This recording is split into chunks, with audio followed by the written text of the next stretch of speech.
The way the entire Asia cup happened, এটা খুবই weird. এইরকম একটা অ্যানিমোসিটি নিয়ে কিভাবে একটা স্পোর্টস চলে, এর চেয়ে না খেলুক। মহিলা বিশ্বকাপ, সেখানে বাংলাদেশ দল এখন যাচ্ছে ওয়ার্ল্ড কাপে। কি হলো যে আমরা খুব একটা আশাবাদী হতে পারবো না এই ওয়ার্ল্ড কাপ নিয়ে? আশাবাদী হতে পারেন if you see the number of the money they are bringing in. Manchester United Hong এর সঙ্গে একটা ম্যাচ খেলেছে। ম্যাচতে হংকং যদিও 3-1 গোলে হেরেছে, but Hong Kong scored first. Bangladesh is at cross roads, মানে হংকং এর ম্যাচটা বাংলাদেশ জিতে, they will stay alive in the qualification.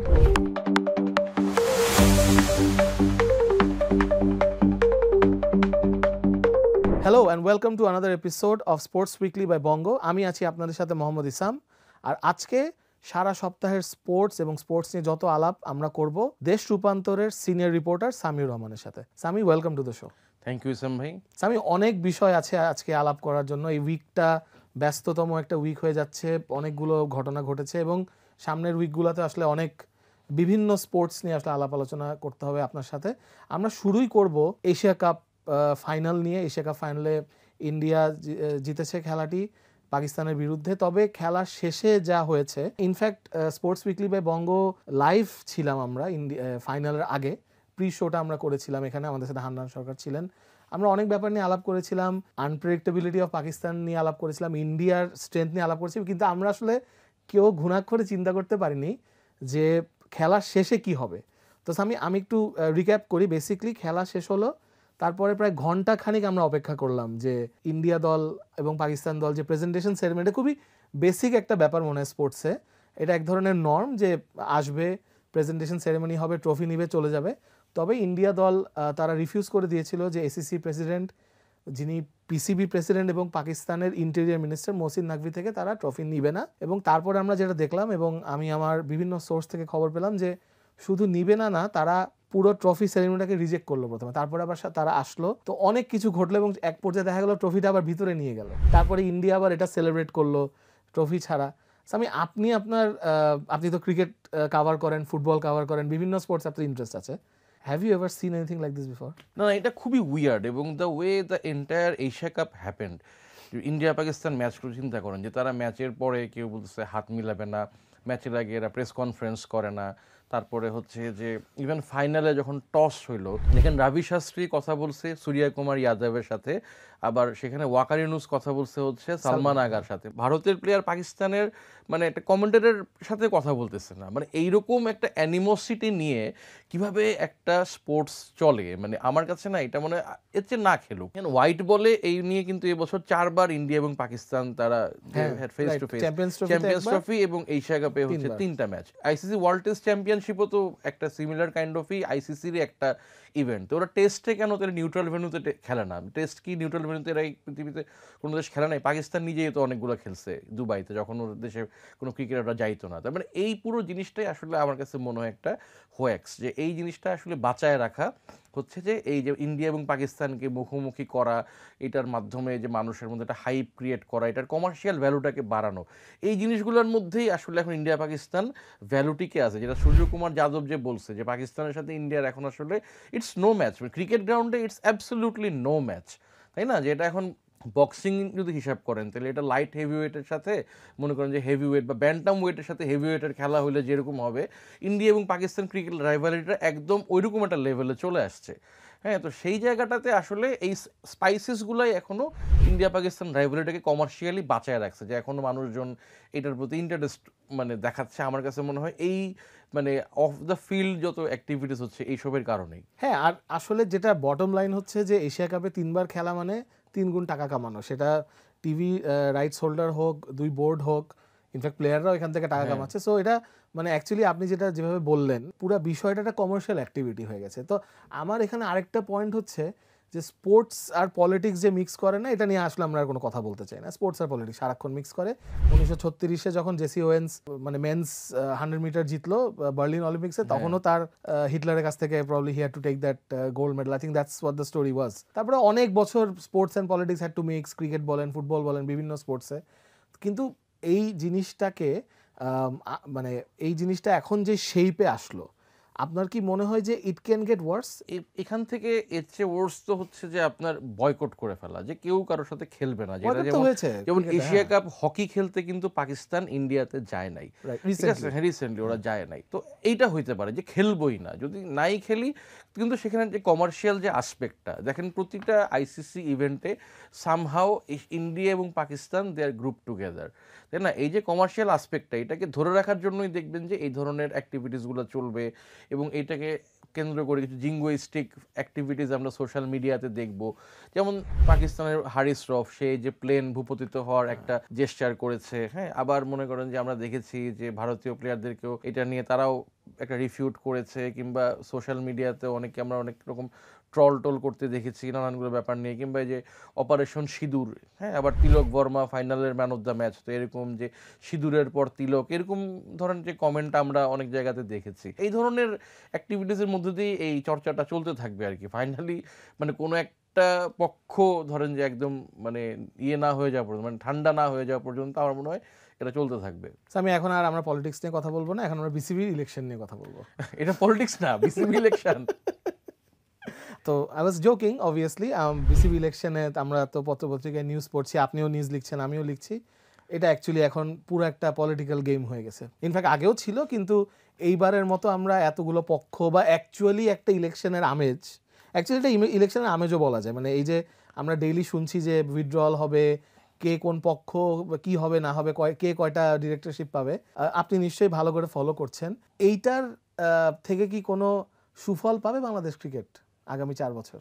আমার তো মনে হয় না। মানে কেন আপনার এটা মনে হয় না? কারণ ধরেন যে যেভাবে ক্রিকেট বোর্ড চলে আসছিল বিগত বছরগুলোতে, দেখেন আসলে প্রধান যে ব্যক্তি, তার নির্বাচিত হওয়া নিয়ে কোনো ধরনের কোনো আনসার্টেনিটি ছিল না, তাই না? সেটা আহম মুস্তফা কামাল বলেন কিংবা নাজমুল হাসান পাপন বলেন, তিনি যে প্রেসিডেন্ট হতে যাচ্ছেন বা তারা যে প্রেসিডেন্ট হবেন, এটা নিয়ে কখনোই কোনো ডাউট ছিল না। ডাউটগুলো ছিল কয়েকটা পরিচালকদের চেহারার মধ্যে কিছু পরিবর্তন আসবে, যে ধরেন এবার অমুক আছেন তমুক নাই। গতবার যেমন ফাহিম সিনহা নতুন আসলেন, তার আগের বার যেটা ছিলেন উনার বাবা প্রয়াত আফজলুর রহমান সিনহা উনি ছিলেন, কিংবা ধরেন ইফতেখার রহমান মিঠু ভাই, উনি রানিং বোর্ডে, উনি গত লাস্ট ইলেকশন দিয়ে আসছেন, আগের বার ছিলেন না, কিংবা কেউ ছিলেন, কেউ বিয়োজন হয়েছেন। কিন্তু এইবার ধরেন যে একটা রিশাফল, একটা ওভারহল, অনেক বড়, হ্যাঁ অনেক বড় একটা ঘটনা ঘটেছে গত জুলাই মাসে, তারপরে তো এটা হওয়াটা খুব স্বাভাবিক। রিশাফল এটা হওয়াটা খুব স্বাভাবিক, কিন্তু the way they are acting, তাতে কিন্তু কোয়ালিটেটিভ কোনো চেঞ্জ কিন্তু আমরা দেখতেছি না, তাই না? যে বাংলাদেশের ক্রিকেট টিমের অবস্থা বলেন, কিংবা আমাদের ইনফ্রাস্ট্রাকচার, কিংবা দ্য প্রজেক্ট তারা নিচ্ছে হাতে, সবগুলোই খুবই কসমেটিক প্রজেক্ট মনে হচ্ছে। খুব লং টার্ম ডিপ লাইং কোনো মানে ডেভেলপমেন্ট প্রসেসের মধ্যে তারা চিন্তা করতেছে, এরকম কোনো কিছু মনে হচ্ছে না। আর সম্ভাব্য পরিচালকদের যে মনোনয়নপত্র যাদের বৈধ হয়েছে, সেটা যারা উইথড্র না করে ফেলে, তারপরেও যে 30 জনের তালিকা আমরা দেখলাম, ইসলাম ভাই আপনিও তো দেখেছেন, আপনি ঢাকায় ক্রিকেট খেলেছেন, আপনার কি মনে হয় যে এই মানুষগুলো ক্রিকেট বোর্ডে এসে তারা বাংলাদেশ ক্রিকেট বোর্ড রান করতে পারবে প্রপারলি? গুড কোয়েশ্চেন, কিন্তু মেইন প্রশ্নটা হচ্ছে যে ক্রিকেটটা আসলে কারা চালাবে। এখন প্রশ্ন হয়ে দাঁড়াচ্ছে যে ক্রিকেট আগে ছিল যে ক্রিকেটাররা চালাবে নাকি সংগঠকরা চালাবে, এই নিয়ে অনেক বড় একটা ডিবেট ছিল। আমরা দেখতাম যে আমাদের যে ফর্মার ক্যাপ্টেন আকরাম খান, মিনহাজুল আবেদিন নান্নু বা খালেদ মাহমুদ সুজন, এখন তো খালেদ মাসুদ পাইলটটা সিনে আসছে, আগে ছিল এইটুক প্রশ্ন, এবং তার মধ্যে কিছু রাজনীতিবিদ চলে আসতো বা তাদের বন্ধু বান্ধব বা তাদের ইনফ্যাক্ট ভাই বা তাদের গ্রুপের লোকজনও চলে আসতো, ফ্যামিলির লোকজনও চলে আসতো। এইবার জিনিসটা হয়ে দাঁড়াচ্ছে যে আমি যেটা বুঝছি এখন পর্যন্ত, যেটা দেখলাম আমরা, ফর্মার ক্রিকেটার তো খুব কম এই হিসাবে। শুধু যেই দুজন যারা রান করার কথা বা বোর্ড ইলেকশনের, তামিম ইকবাল, আমিনুল ইসলাম বুলবুল, আমরা খালেদ মাসুদ পাইলটের কথা শুনেছি, আর আমরা দেখেছি খান আব্দুর রাজাক খুলনা থেকে হয়ে গেছে already, he is already a board director, কারণ অপ্রতিদ্বন্দ্বী, তার ওই ক্যাটাগরিতে, হ্যাঁ উইথড্র না করে ফেলে। লাস্ট প্রশ্ন, ডিবেট যেটা ছিল যে ফর্মার ক্রিকেটাররা কি করবে বোর্ডে এসে, আমরা দেখেছি নাইমুর রহমান ছিল এর আগে, আকরাম খান ছিল, আমি বললাম যে খালেদ মাহমুদ সুজন ছিল, এই তিনজন ডিরেক্টর ছিল। খুব কি এফেক্টিভ ছিল ওনারা, এবং আপনি কি আশা করেন যে ক্রিকেটাররা থাকলে ক্রিকেট বোর্ডের অগ্রগতি হতে পারে? খালেদ মাহমুদ সুজন গেম ডেভেলপমেন্ট উইংটা দেখতেন, এবং উনার হাত ধরে কিন্তু সোফার বাংলাদেশের গ্লোবাল স্কেলে হাইয়েস্ট যে স্পোর্টিং যে সাকসেস, যে আন্ডার-19 ওয়ার্ল্ড কাপটা জিতা, এখন উনি এটার কৃতিত্বটা নিতেই পারেন এখন, যেহেতু উনি ওটার মানে গেম ডেভেলপমেন্ট কমিটির চেয়ারম্যান ছিলেন। এখন ওনার তো কৃতিত্ব পেতে পারেন উনি এটার জায়গায়, ঠিক আছে। কিন্তু আবার একই সঙ্গে আমাদের প্রথম টেস্ট ক্যাপ্টেন নাইমুর রহমান দুর্জয়, উনি একই সঙ্গে মানিকগঞ্জের এমপিও ছিলেন এবং উনি আসলে ওনার সাংসদ এবং রাজনৈতিক এবং ব্যবসায়িক কর্মকাণ্ডে এত ব্যস্ত থাকতেন, ওনার সময় কিন্তু হাই পারফরমেন্স ইউনিটটা কিন্তু অলমোস্ট মানে এটা একটা মৌসুমি একটা ক্যাম্পের রূপান্তরিত হয়েছিল, যে বছরে 1.5 মাসের মতো তারা একটা ক্যাম্প করবে, বাট এর বাইরে এদের সেই রকম অর্থে কোনো কাজ কর্ম ছিল না। এবং উনিও মানে ক্রিকেট বোর্ড ওনার কাছে অনেক সেকেন্ডারি হয়ে গিয়েছিল লাইফে, ওনার প্রায়োরিটি লিস্টে, তাই না। যেসব কারণে ধরেন এইচপি তো বাংলাদেশের ন্যাশনাল টিমের পাইপলাইন, এবং এইটার কারণে কিন্তু আমার মনে হয় বাংলাদেশের ন্যাশনাল টিম অনেক সাফার করেছে, যে আপনার এইজ লেভেলের সঙ্গে ন্যাশনাল টিমে যাওয়ার ট্রানজিশনের যে পাইপলাইনটা, এই জায়গাটা পরে তো আসলে হ্যাঁ ওরকম কোনো এই সাকিবদের ব্যাচের পর থেকে রিচার্ড ম্যাকিন্সের এইচপির পর থেকে কিন্তু সেই এইচপির রেজাল্টে কিন্তু বাংলাদেশ অনেক দিন মানে ভোগ করেছে, তাই না। তো যেটা বলছি আমার কাছে মনে হয় যে খুব কি একটা জায়গা, এই জায়গাটাতে একটু নেগলিজেন্সের কারণে বাংলাদেশের ন্যাশনাল টিমও অনেক সাফার করেছে। আর আরেকজনের কথা বললেন যে আকরাম খান উনি তো মানে লাস্টলি টুর্নামেন্ট কমিটিতে যখন ওনাকে দেয়া হলো, সেই টুর্নামেন্ট কমিটিতে থাকার পর উনি চিটাগাং একটা রিজিয়নাল টুর্নামেন্ট করেছেন, বা যাওয়ার আগে যে এনসিএল টি20টা মানে উনি কয়েক ধাপে করতে চাচ্ছিলেন আর কি। একবার বগুড়া রাজশাহীতে শুরু হইলো, বৃষ্টির কারণে বন্ধ হয়ে গেল, আবার এখন সিলেটে শুরু হচ্ছে। দেখেন এমন একটা টাইমে it's a very important tournament, আমাদের বিপিএল এর বাইরে মানে ডোমেস্টিকে একটাই টি20 টুর্নামেন্ট হয় যেখানে সব বাংলাদেশের লোকাল প্লেয়াররা খেলতে পারে। তো সেটা এমন একটা টাইমে হচ্ছে, it is overshadowed by the BCB election and all the lister cricketers, they are busy after in the Asia cup and in the Afghanistan series. So এটা খুবই বিলো পার একটা টুর্নামেন্ট হচ্ছে। এবং এখানে আপনিও দেখেছেন যে আমাদের এইজ ওল্ড অনেক ক্রিকেটাররা যারা অনেক দিন ধরে ন্যাশনাল টিমের সঙ্গে কানেক্টেড না, নাসির হোসেন, আলাউদ্দিন বাবু, এই ধরনের ক্রিকেটাররাও যখন অনেক ভালো পারফর্ম করতেছেন, তখন আমাদের কাছে মনে হচ্ছে যে নেক্সট জেন অফ ক্রিকেটার্স যারা উঠে আসছে, they are not yet competitive enough to perform in a bigger scale. আমি এখন আসলে আমরা পলিটিক্স একটু বাদ দেই, আমরা এখন একটা ফ্রেশ একটা জিনিস নিয়ে আলাপ করতে চাই। বাংলাদেশের হংকং এর 9 তারিখে এশিয়ান কাপ কোয়ালিফায়ার খেলা আছে। বাংলাদেশ মোটামুটি এখন একটা মানে ফুটবলের একটা জোয়ার, আমরা সিঙ্গাপুরের ম্যাচ যখন হলো জুন মাসে, আমরা দেখলাম যে একটা জোয়ারের মতন হচ্ছে, এবং মেইনলি বিকজ অনেক ভালো ভালো প্লেয়াররা এখন বাংলাদেশ দলে খেলছে। প্রথম জানতে চাবো আপনার কাছে, আপনি ফুটবলটা খুব ফলো করেন, যে হংকং ম্যাচের আগে বাংলাদেশ টিমের শেপটা কিরকম, আমরা কি বেশিরভাগ ফ্রন্টলাইন প্লেয়ার্সদের পাবো কিনা, এবং কি অবস্থা টিমের? ইসলাম ভাই, হংকংয়ের ম্যাচটা বাংলাদেশের জন্য it's a very, Bangladesh is at cross roads. মানে এই ম্যাচটা যদি বাংলাদেশ জিতে, they will stay alive in the qualification process to go to the next round. But ওরা যদি এই ম্যাচটা হারে, তাহলে then the it's the end of the road for Bangladesh in this qualification process আর কি। হ্যাঁ, পরের ম্যাচগুলো মানে just for the sake of the playing. তো এই হচ্ছে অবস্থা। আর বাংলাদেশের basically Hamza Chowdhury English premier লিগে খেলা, লেস্টার সিটিতে খেলা একটা প্লেয়ার, তো এইরকম স্ট্যান্ডার্ডের একটা প্লেয়ার যখন একটা টিমের মধ্যে অ্যাড হয়, তো তাকে ঘিরে তো নর্মালি মানুষের একটা অনেক উৎসাহ উদ্দীপনা কাজ করে তাকে অনফিল্ড দেখার জন্য। তো সেইটা একটা ব্যাপার। বাট গ্রসলি কিন্তু বাংলাদেশের ফুটবলের স্ট্যান্ডার্ড একজন হামজা চলে আসায় রাতারাতি খুব লিফট হয়ে যায় নাই। কিংবা আরেকটা প্লেয়ার যাকে নিয়ে ধরেন খুব বেশি আমরা অপটিমিস্টিক, যে ফাহমিদুল ইসলাম, সে হচ্ছে ইতালির সিরিয়ার মানে 4th লেয়ারে খেলে। হ্যাঁ ঠিক আছে Italy, but still it's 4th layer. ফাহমিদুলকে আনলে খুব যে আমাদের মানে দলের কোয়ালিটি বেড়ে যাবে। হ্যাঁ, আর বাংলাদেশের বেসিক প্রবলেম হচ্ছে they don't have the ability to score goals. হ্যাঁ, বাংলাদেশ 2024 থেকে এখন পর্যন্ত যতগুলো ম্যাচ খেলেছে, they have scored only 6 goals but conceded 17। হ্যাঁ, আর যেটা বলছিলেন যে ধরেন যে হামজা চৌধুরী কিংবা ফাহমিদুল বা সামিদ সোম, এই টাইপের প্লেয়াররা যারা ধরেন বিদেশে থাকে, বাইরে লিগে খেলে, ওরা বাংলাদেশের টিমে খেললে বাংলাদেশের টিমের কোয়ালিটি একটু অ্যাডভান্টেজ বাড়বে। এখন হংকং টিমটাতেও কিন্তু ধরেন যে এই ধরনের প্লেয়ার বেশ কয়েকজন আছে। Even they have a Brazilian, ওর মানে প্লেইং নেম হচ্ছে জুনিনহো, ওর অ্যাকচুয়াল নেমটা আরো ডিফিকাল্ট এন্ড কমপ্লেক্স। হ্যাঁ, একটু জানতে চাচ্ছি একটা জিনিস, যে আমরা সিঙ্গাপুর টিম যখন বাংলাদেশে আসলো, আমরা শুনলাম যে ওরা পার্ট টাইমার, অনেকে পার্ট টাইম চাকরি করে, এবং হয়তো ইনফ্যাক্ট একজন ওদের যে ক্যাপ্টেন, সে মনে হয় তাদের ফুটবল ফেডারেশনের ভাইস প্রেসিডেন্ট। তারা পার্ট টাইম ফুটবল খেলে।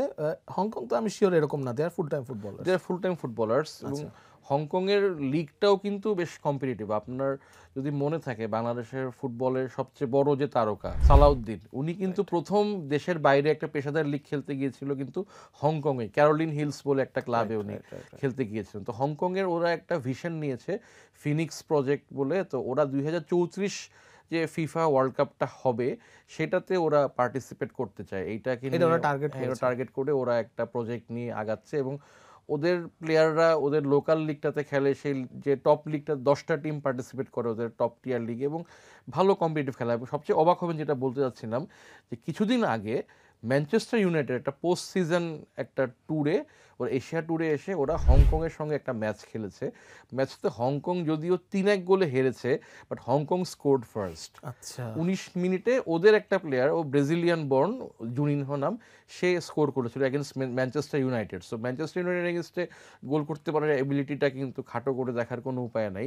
এবং যেটা হচ্ছে যে ওরা রিসেন্ট টাইমে জাপান, সাউথ কোরিয়া এই ধরনের টিমের সঙ্গে ওরা ওদের একটা ইন্টারনাল মানে এই যে সাউথ ইস্ট এশিয়ান রিজিওনাল কিছু ম্যাচ খেলেছে। এবং জাপান এবং সাউথ কোরিয়া তারা তো ওয়ার্ল্ডের মনে করেন নিয়মিত ওয়ার্ল্ড কাপ খেলা, এবং ওয়ার্ল্ড কাপে মানে ইতালি কিংবা ধরেন জার্মানি এরকম দলটলকে সাউথ কোরিয়া, জাপান ওরা কিন্তু হারায় দেয়। সো এই ধরনের টিমের সঙ্গে ওরা খেলেছে, হেরেওছে, বাট এটা ওদের তো কোয়ালিটি অনেক মানে টপ প্লেয়ারদের সঙ্গে খেলার কারণে বাড়ছে। আর যেটা বলছিলাম যে বাংলাদেশের যে স্কোর করার মানে ইয়ে কম, আপনার অভ্যাসটাই কম। লাস্ট আপনার হংকং একটা ম্যাচ খেলেছে ফিজির সাথে, ওইখানে ওরা 8 গোল করেছে। তো ওদের গোল স্কোরিং এ যেটা বলছিলাম এই এবিলিটিটা হ্যাঁ, ওদের মধ্যে আছে। হ্যাঁ, এবং ইভেন বাংলাদেশ তো ইন্ডিয়ার সঙ্গে শিলংয়ে গিয়ে খেলে ড্র করেছে, হংকং কিন্তু ইন্ডিয়াকেও হারিয়েছিল। সেই ম্যাচটাও আমি মানে হাইলাইটস দেখেছি, করেছি, মানে they have created quite a few chances to score goals against India. আমি আমাকে একটু বলবেন যে বাংলাদেশের গোল পোস্টের সামনে কি হয়? আমরা কয়েকটা ম্যাচে দেখলাম যে তো ওপেন ভালো ভালো চান্স নষ্ট করে শুরুতে। আমার মনে হয় শিলংয়ের ম্যাচটাতে ইন্ডিয়ার সাথে ওইখানে অনেকগুলো সুযোগ নষ্ট করেছে, এইটা আমার চোখে পড়ে। আরেকটা জিনিস পরে লাস্ট 10 মিনিট বাংলাদেশ টিম কিন্তু ফিটনেসটা শো করে, যেটা আসলে হামজা বা শামিদ সোম বা এই যারা বিদেশ থেকে এসছে, বা অনেক সময় জামালকে আগে আমরা দেখতাম যে লাস্ট 10 মিনিট সে হয়তো হি ইজ কোয়াইট ফিট। তো এই দুইটা ইস্যু কি বাংলাদেশ ফুটবল ফেডারেশন কোনোভাবে অ্যাড্রেস করার চেষ্টা করেছে? ফিটনেসের ইস্যুটা তো it's always been a problem for Bangladesh. এটা সব ধরনের ফুটবলেই, হ্যাঁ, সেটা এজ লেভেল হোক বা ধরেন টপ টিয়ার ফুটবলেই হোক, এটা একটা প্রবলেম। আর যেটা বললেন যে গোল স্কোরিং এরিয়াটা, এটা এখন বাংলাদেশের ক্লাব ফুটবলগুলোতে ধরেন যে the difference between the strength of the clubs are very big. ধরেন বসুন্ধরা কিংসের সাথে ধরেন যে একটা অন্য দল, হ্যাঁ, অনেকে তো টাকার অভাবে প্রিমিয়ার লিগে দলই করতে চায় না। দেখা যায় যে লোয়ার মানে বটম টেবিলের যে দলগুলো ওদের সঙ্গে পার্থক্য অনেক বেশি, সো ওরা দেখা যায় অনেক ইজিলি গোল স্কোর করে ফেলে। বাট যখনই কম্পিটিশন লেভেলটা আর একটু আপ হচ্ছে, যখন অপোজিশনাল ডিফেন্ডারদের ট্যাকলিং চ্যালেঞ্জের ডিগ্রিটা আরও বাড়তেছে, তখন ওই জায়গাতে তারা অনেক সময় আপনার মানে ওই জায়গাটাতে ওরা গোল স্কোরিং অপরচুনিটি ক্রিয়েট করতে পারে না। এটা একটা প্লাস হচ্ছে আপনার স্কোরিং ইজ এ হ্যাবিট। স্ট্রাইকারদের একটা হাঞ্চ থাকে যে রাইট টাইমে রাইট জায়গাটায় থাকা, যেটা ধরেন আসলাম ভাইয়ের ছিল বাংলাদেশের প্লেয়ারদের মধ্যে, বা নকিবের ছিল, যে ক্রসটা মিট করতে গেলে এই জায়গায় দাঁড়ায় ঠিক এই মোমেন্টে লাফটা দিলে হেডটা কানেক্ট হবে বা ইয়ে হবে। এটা একটা অভ্যাস এবং এটা একটা হাঞ্চও বাংলাদেশের প্লেয়ারদের আমার কাছে মনে হয় যে এইটা একটু মিসিং। আমি আসলে এই উইকে যেটা বলছিলাম, সামনের কয়েকটা উইকে অনেকগুলো ইভেন্টস, অনেক কিছু চলতে থাকবে। একটা আরেকটা খুব বড় একটা টুর্নামেন্ট হচ্ছে শুরু হয়ে গেছে ইনফ্যাক্ট, মহিলা বিশ্বকাপ, 50 ওভারের বিশ্বকাপ ইন্ডিয়া এবং শ্রীলঙ্কাতে হবে। সেখানে বাংলাদেশ দল খুব কষ্ট করে খুব মানে ছোট মার্জিনে কোয়ালিফাই করেছে। আমার মনে হয় 0.003 ডিফারেন্স ছিল বাংলাদেশ আর ওয়েস্ট ইন্ডিজের কোয়ালিফাইং টুর্নামেন্টে। ওইভাবে কোয়ালিফাই করেছে কষ্ট করে, খুব কোয়ালিফাই করার পরে এখন যাচ্ছে ওয়ার্ল্ড কাপে। কোয়ালিফাইং টুর্নামেন্ট আর ওয়ার্ল্ড কাপের মধ্যে 6টা মাস। কি হলো এই 6টা মাসে সামি, যে আমরা খুব একটা আশাবাদী হতে পারবো না এই ওয়ার্ল্ড কাপ নিয়ে, আমি যতটুকু বুঝতে পারছি। আশাবাদী হতে পারেন if you see the number of the money they are bringing in. মানে এটার প্রাইজ মানি হিউজ, মানে কোনো মেয়েদের ইন্টারন্যাশনাল টুর্নামেন্টে এত বিশাল অঙ্কের প্রাইজ মানি আর কোথাও না। মেয়েদের ফুটবল ওয়ার্ল্ড কাপ যেটা ইমেন্সলি পপুলার, আরও অনেক বেশি দেশ খেলে, সেখানেও ওরা এত টাকা দিচ্ছে না। এখানে আপনার বাংলাদেশ যদি প্রাইজ মানি, আচ্ছা, বাংলাদেশ উইমেন্স টিম যদি কোনো ম্যাচ নাও জিতে, they will bring back more than 3 crore টাকা। ওয়াও। বাট তাতে কি যদি কোনো ম্যাচ না জিতে তাহলে তো, হ্যাঁ, কারণ if you have got the money then the next cycle, you can invite some more teams and you can have better preparation. না আমরা আজকের শো শেষ প্রান্তেই অলমোস্ট আমরা অনেক কিছু আলাপ করলাম, ইলেকশন, ইন্ডিয়া পাকিস্তানের লড়াই, আমাদের ফুটবল টিম, ছেলেদের ফুটবল টিম। এখন আমরা ফাইনালি একটা আশার একটা একটা একটা গুড নিউজ নিয়ে শেষ করি। আসলে আমরা দেখেছি কয়েকদিন আগে যে নেপাল অ্যাসোসিয়েট নেশন ওয়েস্ট ইন্ডিজের সাথে একটা টি-20 সিরিজ ওয়েস্ট ইন্ডিজকে খুব বাজেভাবে হারায়, এবং এটা আমি বলবো ক্রিকেটের জন্য খুব বড় একটা আশার খবর যে নেপাল খুবই উঠতি একটা দেশ ক্রিকেটে। আমরা হয়তো অনেক সময় ওদের এই ওভার এনথুজিয়াজম নিয়ে অনেক আমরা ক্রিটিসাইজও করে ফেলি, কিন্তু আমি নেপালে গিয়েছি, দেখেছি ওদের ম্যাডনেসটা ক্রিকেটের, এবং আমি এটাও জানি যে ওয়েস্ট ইন্ডিজের ক্রিকেট টিমের অবস্থা ভালো না। হয়তো আপনি ফলো করেছেন, মানে এইটা আসলে ক্রিকেটের জন্য নিশ্চয়ই একটা ভালো সংবাদ, মানে নেপাল বিটিং ওয়েস্ট ইন্ডিজ। ইসলাম ভাই, এটা একটা ভালো সংবাদ, আবার একই সঙ্গে আমার মনে হয় the concept of West Indies is declining. মানে যে থ্রেডটা আসলে ক্যারিবিয়ানের এই দ্বীপগুলোকে বাইন্ড করে রাখতো, এখন দেখেন যে ওরা যারা ওয়েস্ট ইন্ডিজের হয়ে খেলা শুরু করার পর একটু যখন ফেমাস হয়ে যায়, একটু যখন ফ্র্যাঞ্চাইজি লিগগুলোতে কল আপ করা শুরু করে, আর্লি রিটায়ারমেন্ট নিয়ে তারা অনেকগুলো ফ্র্যাঞ্চাইজি লিগ খেলা শুরু করে দেয়। So West Indies they are not getting the services এর বেস্ট অফ দ্য ক্রিকেটার্স, তাই না? এইবারও দেখেন হয়তো, বাট স্টিল এখানে কেসি কার্টি, জেসন হোল্ডার, তারপরে হচ্ছে কাইল মায়ার্স, বেশ কয়েকজন পরিচিত প্লেয়ারই ছিল। হ্যাঁ, অনেকেই আননোন নেম ছিল, বাট বেশ কয়েকজনই ছিল। বাট আননোন নেমরা তো সিপিএল এ পারফর্ম করে, হ্যাঁ, সিপিএল করেছে, বা ইভেন আইএল টি-20 খেলতে হতে এদের অনেকেই নিশ্চয়ই এই শারজা, দুবাই সব জায়গাতে এসে খেলে গেছে। এটা খুবই এনথুজিয়াস্টিক। আর নেপালের ইসলাম ভাই, একবার ওই যে এক কমেন্টেটরের সঙ্গে আমাদের আলাপ হয়েছিল সিলেটে, লিওনার্ড, হ্যাঁ অনেক আগে, সে খুব বলছে নেপাল খুবই এনথুজিয়াস্টিক, এবং নেপালের ক্রিকেটে কিন্তু গিয়ে মাঠ বানায় দিয়ে আসছে বাংলাদেশের বিসিবির এক গ্রাউন্ডসম্যান। হ্যাঁ, তো ইসলাম ভাই রিসেন্টলি পাকিস্তান ক্রিকেট টিম তাদের এশিয়া কাপের ডিবাকালের পরে ওরা ওদের প্লেয়ারদেরকে বাইরের লিগে খেলাটা ব্যান করে দিয়েছে। আপনি যেটা বলছেন যে নেপালের ক্রিকেট যেহেতু ওয়েস্ট ইন্ডিজকে হারাচ্ছে, hopefully will see some Nepali cricketers playing in the BPL. They are planning it very well. যে আমরা যে খেলা দেখছিলাম নেপাল ওয়েস্ট ইন্ডিজের, আপনি আমাকে বলতে চাই অ্যাট দ্য সেম টাইম নেপালে কিন্তু তারা ফ্লাড লাইট লাগাচ্ছে স্টেডিয়ামে। অত বেশি বাজেট নাই কিন্তু নেপাল ক্রিকেটের, ওরকম টাকা পয়সাও নেই, কিন্তু যেই ভালোবাসা তাদের ম্যাচের মানে খেলার জন্য। কয়েকদিন আগে মনে হয় ওয়ার্ল্ড কাপ কোয়ালিফায়ারে হঠাৎ করে 40,000 দর্শক এসে খেলা দেখছে। সব ম্যাচে এরকম দর্শক থাকে, দেশের পলিটিশিয়ানরা চলে আসে বা বড় বড় স্টাররা চলে আসে, এবং দেশের যারা তাদের মানে cricket is the huge event এখন নেপালে। মানে আমার খুব ডিসঅ্যাপয়েন্টিং লাগে যে ওদেরকে তোলা হচ্ছে না। ওদেরই কিন্তু টেস্ট স্টেটাস বা বড় বড় টুর্নামেন্টে ডাকা উচিত, এবং আমরা অনেক সময় যোগ করি নেপালকে বাংলাদেশে ডাকো না কেন, আসলে নেপালকে বাংলাদেশে ডাকা উচিত। ওয়েস্ট ইন্ডিজের সঙ্গে বাংলাদেশে কিন্তু খেলা আছে এই অক্টোবরের, কিন্তু আপনার লেটার পার্টে 3টা টি-20 আছে। এখন নেপাল, ওরা ক্যাপ্টেন বলছে যে ওরা ওয়েস্ট ইন্ডিজকে হোয়াইট ওয়াশ করতে চায়। বাংলাদেশে ওয়েস্ট ইন্ডিজ আসার পর যদি if the result goes downwards, না বাংলাদেশ ওয়েস্ট ইন্ডিজকে হোয়াইট ওয়াশ করেছে। হ্যাঁ, ঠিক কয়েকদিন আগে, মানে গত বছর ডিসেম্বরে হোয়াইট ওয়াশ করেছে। সো হ্যাঁ, I understand your point, but Nepal বলেন, এই কিছু কিছু দেশ আছে, আফগানিস্তানের রাইস তো আমরা চোখের সামনে দেখা, তো এগুলো ভালো। এই কয়েকটা ভালো জিনিস আজকে আমরা একটু আলাপ করতে পারলাম। বাট থ্যাংক ইউ আমাদের শোতে আসার জন্য। অনেক বিষয় আমরা আজকে অ্যাড্রেস করতে পেরেছি।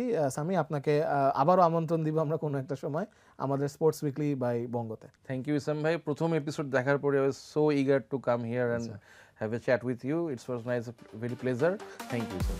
আজকে এইটুকুই দর্শক, আমরা আগামী সপ্তাহে আবার আপনাদের সাথে আসবো স্পোর্টস উইকলি বাই বঙ্গতে প্রতি রবিবার রাত 9টায়। আপনারা আমাদেরকে বঙ্গর সবকটা প্ল্যাটফর্মে পাবেন, ইনক্লুডিং ওটিটি প্ল্যাটফর্ম এবং তাদের সোশ্যাল মিডিয়া প্ল্যাটফর্ম। মনে রাখবেন, রবিবার রাত 9টায় আবার দেখা হবে আপনাদের সাথে।